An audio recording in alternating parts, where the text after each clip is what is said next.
Fishing iko. Fishing na naman po kami. Nandito kami sa Chiba.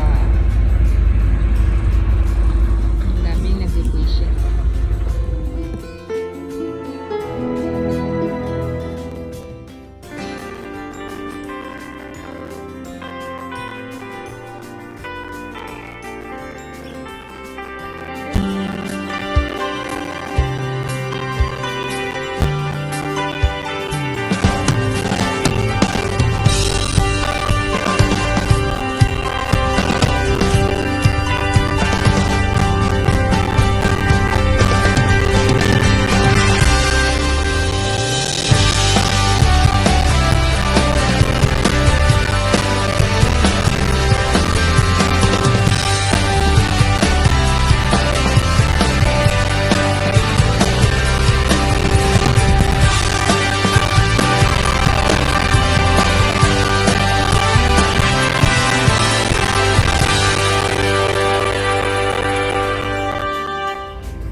Fishing time!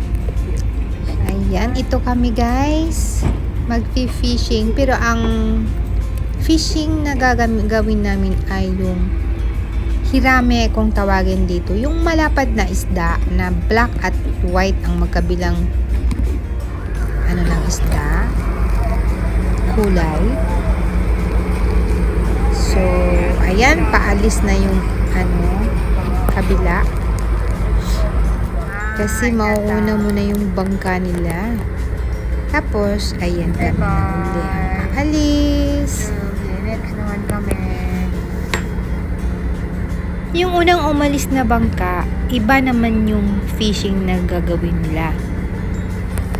Kumbaga, Thai sila guys. Yung Thai ang tawag. Kami naman, next na kami. So, yung unang umalis na bangka, bukas doon kami. Para yun naman ang makukuha namin ng isda. In every alis guys na mga tao, depende sa gagamitin nilang gamit ang ng isda at kung ano yung kanilang pain.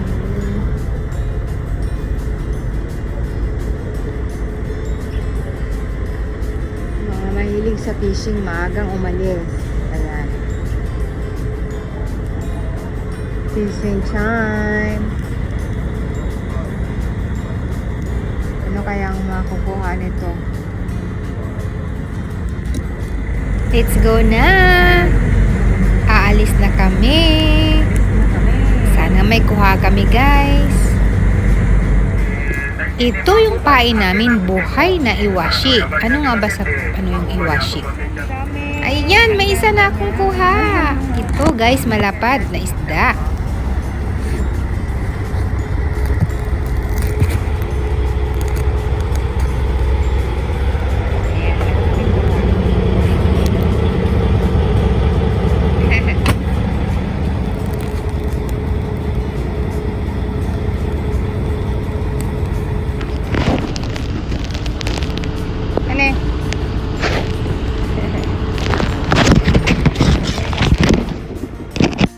Good morning.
きもサメだった。あら、いい方。ダメだ、サメだから。おー、取れた。待ってください。こっち、見せて。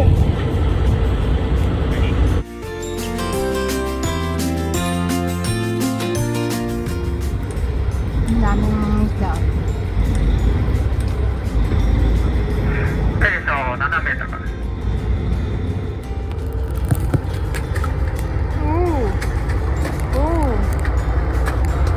よかったねー。お、いいじゃん。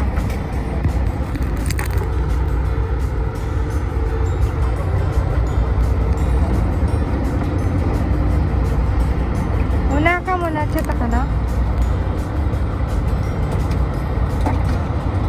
Ayan ang isdang kuha. Tatsu no hari desu. Yokatta ne.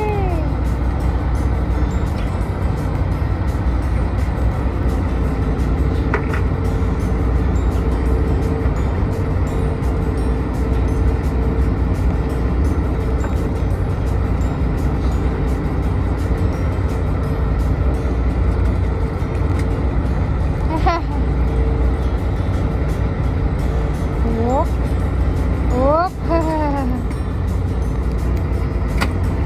Yeah. Ini. Ha? Chiga dito? Change location again. Nakakatuwa pag nag-fishing. Kahit may kuha ng konti lang, yung feeling ba guys, na parang relaxing siya. Ang sarap bumabiyahe sa dagat. Na-i-smell mo yung simoy ng hangin sa dagat. Ang sarap ng feeling sa totoo lang. So, kahit nga wala kaming kuha, okay lang. Basta biyahe-biyahe lang sa dagat.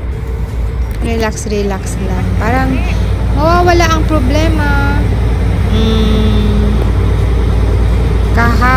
Isang araw pa lang kagagaling ko sa hospital nito, pero parang walang nangyari. Biyahe-biyahe lang sa dagat. Ayan. So, try nyo rin guys na pero di ko alam kung baka malulula or mahihilo kayo sa dagat.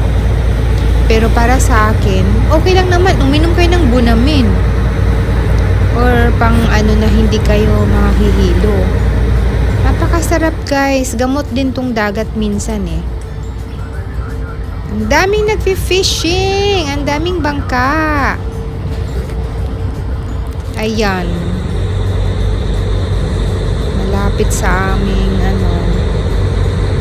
So, hanggang alas 12 lang naman kami dito. Bago mag alas 12, pauwi na kami. So, enjoy. Enjoy na enjoy kami guys. Grabe. Ang sarap ng feeling. Yan, ang dami. Ang dami din nangingisda. Mga biyahe, lipat-lipat din sila. Parang pareho kami ng hirame din yung sa kanila. Mga banda rito.